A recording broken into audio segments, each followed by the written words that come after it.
So now that we're getting into the muscles, let's talk two major types of groups of muscles when it comes to the wrist and the hand. We're going to have extrinsic muscles and we're going to have intrinsic muscles. Extrinsic mean that they're really going to span the gap. Intrinsic mean that they're going to have origin insertions inside of the hand specifically. When it comes to the extrinsic muscles, we're going to have six predominant muscles. When it comes to the muscles, the extrinsic muscles, we're going to have six muscles that move the wrist, but not the fingers and the thumbs. Thumbs, singular, not plural, unless you've got two thumbs on one hand. That's pretty cool. You have three wrist flexors: Flexor Carpi Radialis, Flexor Carpi Ulnaris, and Palmaris Longus. And then we're also going to have three wrist extensors: Extensor Carpi Radialis, Longus, same thing, Brevis, and Extensor Carpi Ulnaris. We're going to have 9 muscles that are predominantly responsible for moving the phalanges, right? And they're also going to have some slight movements associated with the wrist as well. We're going to have flexors and we're going to have extensors. The muscles that move the phalanges are going to be fairly weak in their wrist actions, but fairly strong in their finger actions. So when it comes to the extensors, what we're looking at is the back of the forearm, right? So if we're going to be extending the fingers, then it has to be on the back of the forearm. So they're going to have an insertion on the lateral epicondyle of the humerus, roughly in that area. They're going to rotate around and come in through that carpal tunnel and in across to the hand, right? So those extensors are going to be the Extensor Digitorum, Extensor Indicus, Extensor Digiti Minimi, so that means we're dealing with the pinky. We're going to have the Extensor Pollicis Longus, meaning we're dealing with the thumb. We're going to have the Extensor Pollicis Brevis, which again means we're dealing with the thumb because of that pollicis. The abductor of the thumb and of the wrist is going to be the Pollicis Longus. All those should be over here on the right-hand side for you. We're going to actually go into these muscles a little bit more in depth as well. The wrist flexors are going to be on the bottom side of the forearm, and unlike the extensors being on the lateral epicondyle, they're going to be on the medial epicondyle of the humerus. So this slide, all we're doing is we're color coding those extensors from a couple of slides ago, just highlighting the different muscle groups and kind of where they are on the forearm. For our wrist abductors, they're going to actually cross the wrist joint, and then they're going to cross the wrist joint both anterolaterally and posterolaterally, and they're going to insert on the radial side, right? Because abduction is radial deviation, we have to be pulling towards the radius, so we have to be on the radial side. Some of these wrist abductors are Flexor Carpi Radialis, Extensor Carpi Radialis Longus, and Brevis. And then we're going to have Abductor Pollicis Longus, Extensor Pollicis Longus, and Extensor Pollicis Brevis. The Extensor Pollicis Longus is going to be this right here. Our Extensor Pollicis Brevis is going to be this middle one. You see how it's shorter than the longus. And then we're also going to have our Abductor Pollicis Longus. And I want you to think, because of where it is actually inserting, even though they're originating on a very similar spot between the Extensor Pollicis Longus and the Abductor Pollicis Longus, look at where they're inserting, right? Here on the longus, we're actually inserting all the way at the most distal part of the thumb. So if that muscle contracts, it's going to actually pull on the thumb, right?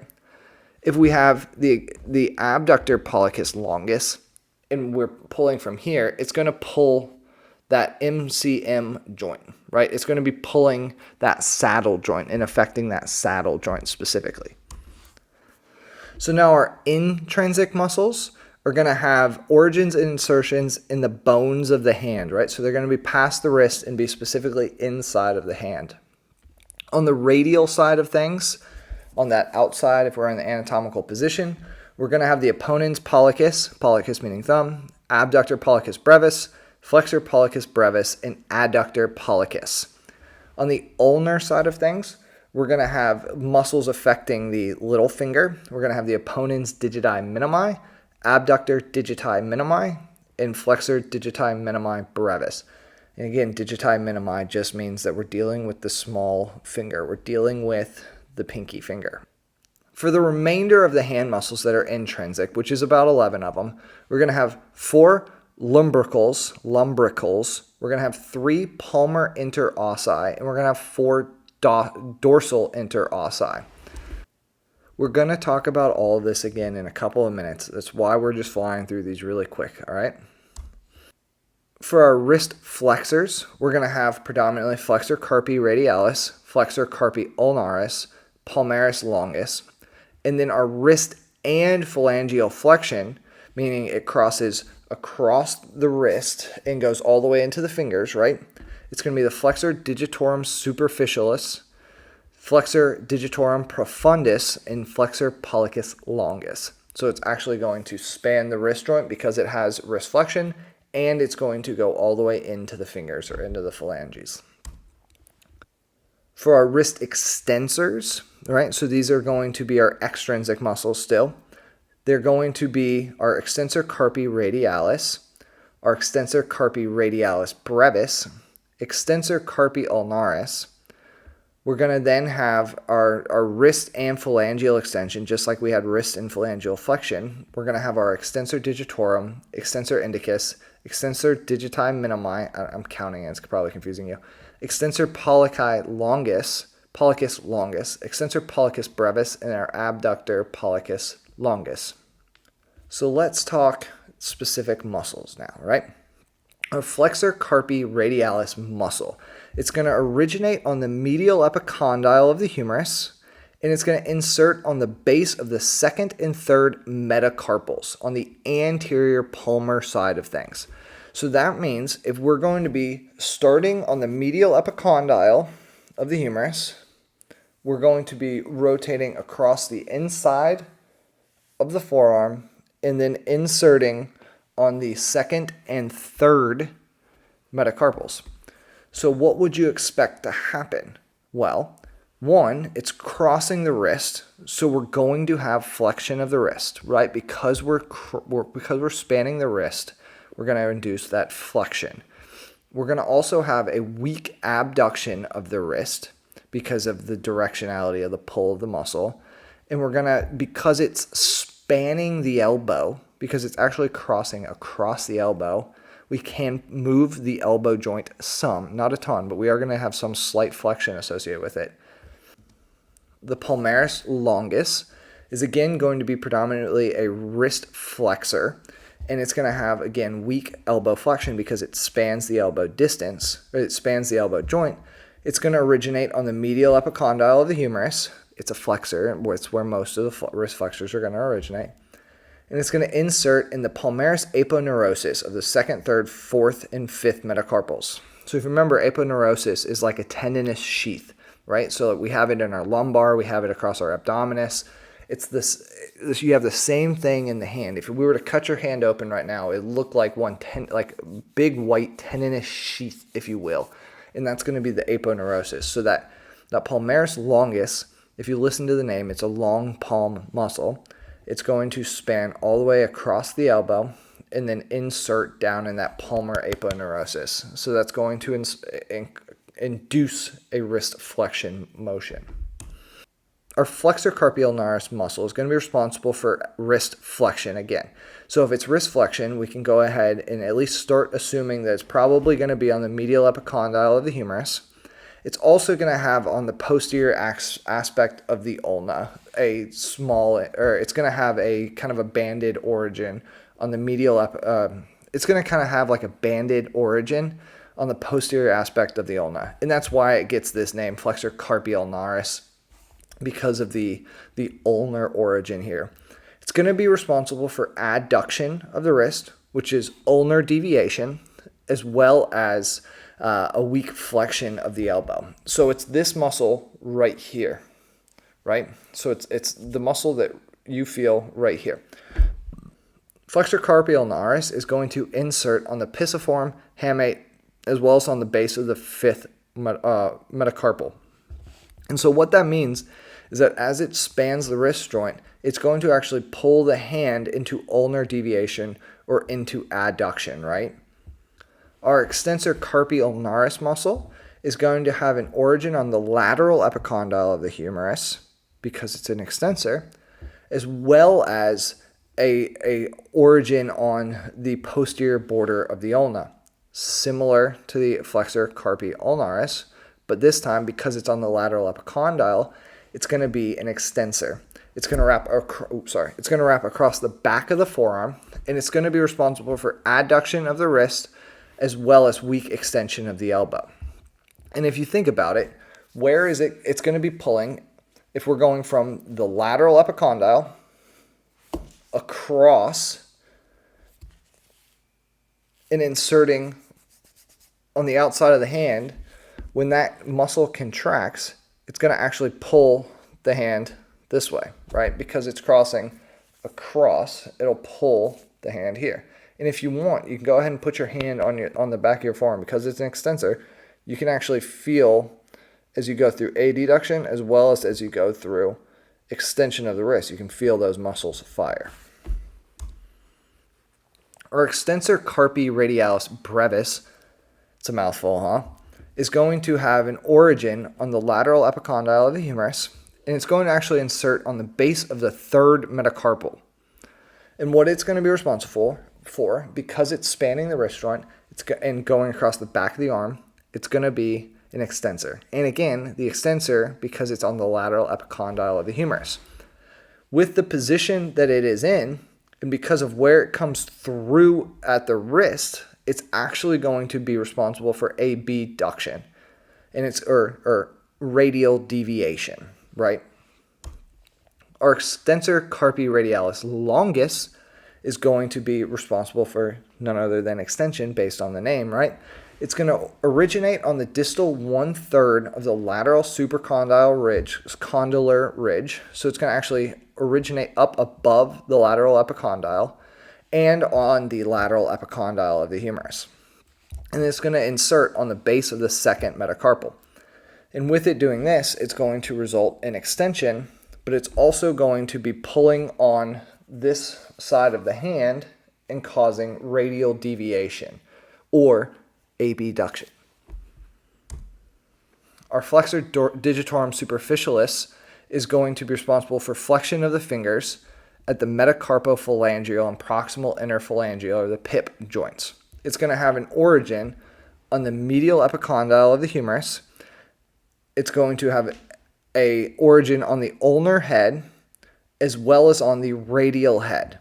It's then going to insert all the way up on the middle phalanx of the phalanges, right? So it's going to cross all the way from the medial epicondyle through the carpal tunnel up into the fingers, and then it will actually insert on this middle phalanx, right? So on that middle bones, 1, 2, 3, on that 2 bone right here. And whenever that contracts, it's going to actually pull those fingers into flexion. And because it's spanning that wrist joint, it's going to pull our wrist into flexion. And again, it's a flexor, so it's on the medial epicondyle. There should be a pattern here. Our flexor digitorum profundus muscle, it's going to have an origin on the proximal 3/4 of the anterior and medial ulna. So it's going to have an ulnar origin. And then it's going to actually insert on the base of the distal phalanxes of the phalanges. So it's going to span from here, right, the proximal 3/4 of the anterior and medial ulna, so of the ulna. It's going to cross through the wrist and then insert all the way down on the distal phalanx. So just like the previous flexor, it's going to cause flexion of the forefingers, but it's also going to be responsible for flexion of the wrist. Our flexor pollicis longus is going to have an origin on the anterior surface of the radius, and it's going to insert on the base of the most distal phalanx of the thumb, right? So all the way up here. And if you think about it, it's going to insert on the anterior surface of the radius, so on the front surface of the radius. So it's going to be a flexor because it's going to be running along the forearm, along the anterior side of the forearm. And it's going to insert, it's going to go through the carpal tunnel, and it's going to insert all the way on that distal bone of the thumb. And it's going to be responsible for flexion of the thumb as well as flexion of the wrist. And because it's on the radial side, it's going to be pulling into abduction or radial deviation. Our extensor digitorum muscle is going to be responsible for extension of the second, third, fourth, and fifth phalanges. And it's going to be responsible for extension of the wrist. Because it's an extensor, it's going to have an origin on the lateral epicondyle of the humerus. It's going to then span through the carpal tunnel and then insert onto the four bases of the middle and distal phalanxes, right? So it's going to actually insert across the base of the middle and distal phalanx. With that origin insertion, and because we know it's traveling across the back of the forearm and inserting down on the distal part of the phalanx, we know that we're going to have full extension of the fingers as well as a extension of the wrist occurring. Our extensor indicus muscle is going to be originating between the middle and distal 1/3 of the posterior ulna. So we're on the back of the ulna for our origin, and we're going to be inserting on the base of the distal phalanx of the second phalange, so on that pointer finger. So we're going to be running across the back through the carpal tunnel, and then we're going to actually be inserting on the very distal phalanx of the second phalange on that finger. All right, so it's going to be responsible for this right here, extension of the index finger. Extensor digiti minimi meaning pinky, and extensor meaning it's going to have an origin on the lateral epicondyle of the humerus running along the back of the forearm. It's going to actually insert on the base of the middle and distal phalanx of the fifth phalange, or of the pinky, right, of the digiti minimi, if you will. And so that's going to be responsible for extension of the digiti minimi, as well as a very weak wrist extension. Our extensor pollicis longus is going to be responsible for extension of the thumb, pollicis longus, thumb. I've said that probably 100 times a day. It's going to have an origin on the posterior side of the ulna. It's going to insert on the base of the distal phalanx of the thumb. So it's going to cross through the wrist and then insert actually onto the thumb itself. Because of that, it will be responsible for extension of the thumb as well as extension of the wrist, weak extension of the wrist. Our extensor pollicis brevis has an origin that's on the lower middle surface of the radius. So it's going to be on the radial side, but on the posterior side of the radius. And it's going to insert on the base of the proximal phalanx, right? So it's actually going to insert a little bit lower. And with that, it's going to be responsible for wrist abduction and wrist extension, or radial deviation and extension of the thumb. Our abductor pollicis longus is going to have an origin on the posterior aspect of the radius and midshaft of the ulna, posterior side. And it's going to insert on the base of the first metacarpal, or right below the thumb. It's going to be responsible for abduction of the thumb because of where it's pulling, right? So if you think about how it's pulling, it goes along the outside of the wrist and pulls up on that thumb. It's also going to be responsible for abduction of the wrist and extension of the thumb. So the intrinsic muscles of the hand, these get a little bit goofy, and they're kind of, actually I think they look kind of cool personally. We're going to have these dorsal interossi, and then we're going to have another type of interossi as well that you're going to see. If you think muscles or intrinsic muscles of the hand, then you probably, at this point, you should know that they're going to originate and terminate within the hand themselves. So they're not going to span the wrist joint. So they're going to be responsible for movement of the hand. And if you look at your hand and actually cup your hand slightly, you can see that there's two very distinct groups of muscles that lie within your hand, right? You're going to have the Thenar eminence, which is going to be the thumb eminence, right? You see that? You see how meaty it is right there? So that's a specific group of muscles. And then you're going to have the Hypothenar eminence as well, which is going to be along the small digit, the digiti minimi, or the pinky side of things. So the Thenar eminence is this muscular pad right here, and it's going to be comprised of the abductor pollicis brevis, the opponens pollicis, the flexor pollicis brevis, as well as the adductor pollicis.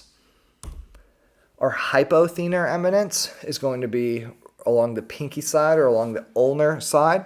We're going to have the Abductor digiti minimi. We're going to have the Flexor digiti minimi brevis, and we're going to have the opponens digiti minimi so that we can have opposition.